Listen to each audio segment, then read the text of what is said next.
کھیلتے رہے ہو؟ تو کہا کہ میں کہہ رہا ہوں اللہ کے رسول نے فرمایا نہ کھیلو، میں تم سے زندگی میں بات نہیں کروں گا۔ تو اہل سنت والجماعت وہ ہوتا ہے جو جہاں بھی حدیث رسول آ جائے، سنت رسول آ جائے، اسوہ رسول آ جائے، قرآن کا حکم آ جائے، صحابہ کا وطیرہ اور امر آ جائے، وہاں بس ختم، گویا ٹائر پھٹ گیا اس کا، اب چل نہیں سکتا، اس طریقے پر چلنا چاہیے۔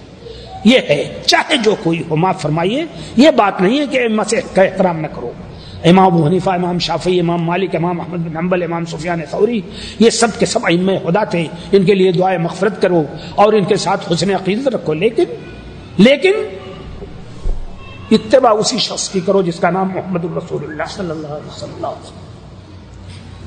ہمارے ایک بھائی نے سوال کیا ہے کہ آج ہندوستان میں ہماری ماؤں بہنوں کی عزت اور مسلمانوں کی دولت محفوظ نہیں ہے، ان کی حفاظت کا کیا طریقہ ہونا چاہیے؟ قرآن حدیث کی روشنی میں ذرا بیان فرمائیں۔ جس دوست نے یہ سوال کیا ہے، مجھے پتہ نہیں ہے کون دوست ہیں، ان سے یہ گزارش ہے کہ آج پچھلے پہر فجر کے گھنٹہ بھر پہلے اٹھ جائیں وہ اور اس وقت وتر نہ پڑھیں، اور پڑھ کر کے اللہ تعالیٰ سے دعا کریں اور اللہ تعالیٰ سے معلوم کریں کہ اللہ تعالیٰ ایسا طریقہ الہام کر دے کہ ہم اچھی طرح بچا سکیں، اور اپنے دامن میں، اپنے گریبان میں منہ ڈال کے سوچیں کہ کیا اس کا سبب ہم ہیں یا وہاں کے ظالم ہیں۔ سبحان اللہ۔ معاف فرمائیے گا، سوال جواب تو آسان ہے، لیکن اصلاح قرآن کا جو اصول ہے، قرآن کا جو اصول ہے اصلاح کا، وہ یہ کہ اپنے آپ سے شروع کرو، اپنے آپ سے شروع کرو، سمجھ گیا؟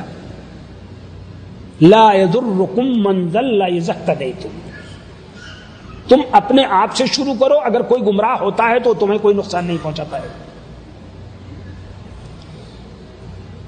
مصیبت جو انہوں نے ذکر کی ہے، یہ مصیبت ہے ہم سب کے لیے، اور کیا ہندوستان کی مصیبت ہے صرف؟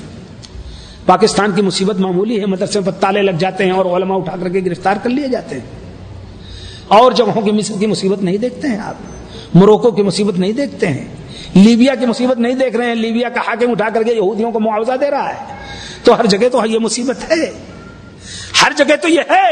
اور اللہ کے رسول صلی اللہ علیہ وسلم نے فرمایا یوشک ان تتداعى علیکم الامم کما تداعى الاکلۃ علی قصۃ قلنا فی قلۃ نحن یومئذ یا رسول اللہ کے رسول نے فرمایا ایک دور ایسا آئے گا جب ساری قومیں تمہارے اوپر اس طرح پل پڑیں گی جیسے بھوکے لوگ ہوں ان کے سامنے ایک پیالہ کھانے کا آ جائے پل پڑیں، اسی طرح ساری قومیں پل پڑیں گی۔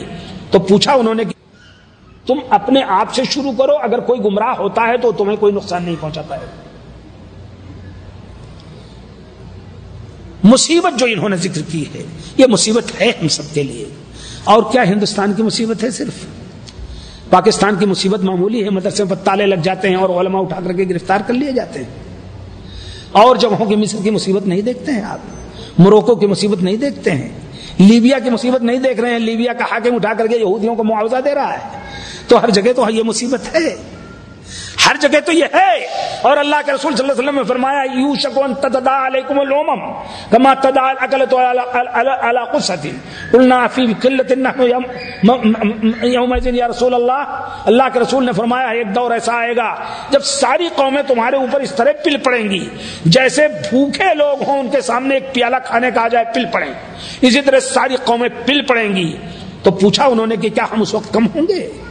کہا نہیں، غصاؤن کا غصائی سیل، سیلاب میں جیسے خشو کا خاشاک ندی میں بہتا ہے اسی طرح تم ہوگے، لیکن تم نے بنیادیں چھوڑ دی ہوں گی اس لیے ہوگا۔ یہی صورت پوری دنیا میں ہے، معاف فرمائیے گا، خشو خاشاک کی طرح ہم بڑھ رہے ہیں، پیسہ بھی ہمارے پاس، دولت بھی ہمارے پاس، امکانیات بھی ہمارے پاس، صلاحیتیں بھی ہمارے پاس، دماغ بھی ہمارے پاس، لیکن ایمان کی دولت ہم کھو چکے ہیں۔ اللہ تعالیٰ ہمیں توفیق دے کہ ہم اپنے آپ کی اصلاح کریں۔ اگر ہم نے اپنے آپ کی اصلاح کر لی تو اس کا اثر، اس کا عکس ہمارے بچوں پر پڑے گا، اور ان کا عکس محلے پر پڑے گا، اور ان کا عکس۔ لیکن ہم اپنی اصلاح کیا کریں گے؟ بچہ سو رہا ہے، امتحان کے دنوں میں، پڑھائی کے دنوں میں تو ہم 5 بجے جگا دیں گے، لیکن دوسرے دنوں میں ہم بھی 10-11 بجے تک سوئیں گے، بچہ کیسے جاگے گا اور کیسے نماز پڑھے گا؟ جب ہماری یہ تصویر ہوگی، جب بچہ دیکھے گا کہ ہمارا باپ بالکل ویسے ہی الٹا پلٹا سو رہا ہے، نہ نماز سے مطلب نہ کچھ، تو کیسے ہو؟ اور آپ اگر چاہیں کہ اللہ تعالیٰ کی مدد چاہتے ہیں تو اللہ تعالیٰ کی اطاعت اور فرما برداری اور اللہ تعالیٰ کا حکم مانے بغیر مدد نہیں آ سکتی.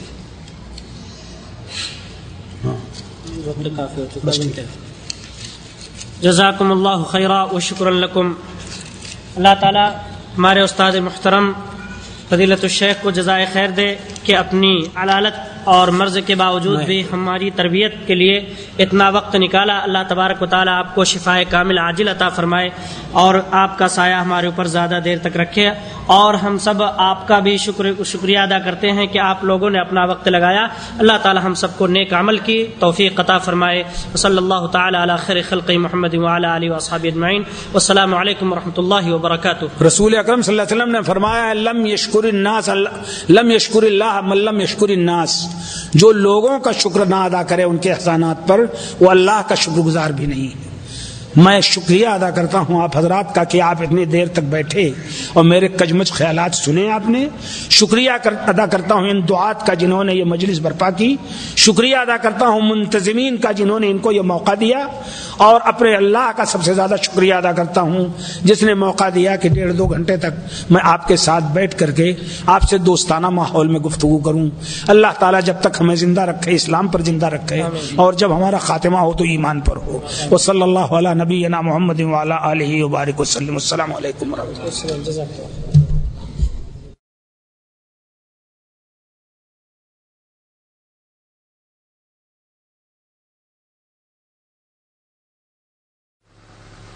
صحابہ کرام کے درمیان بہت سے اختلافات ہوئے.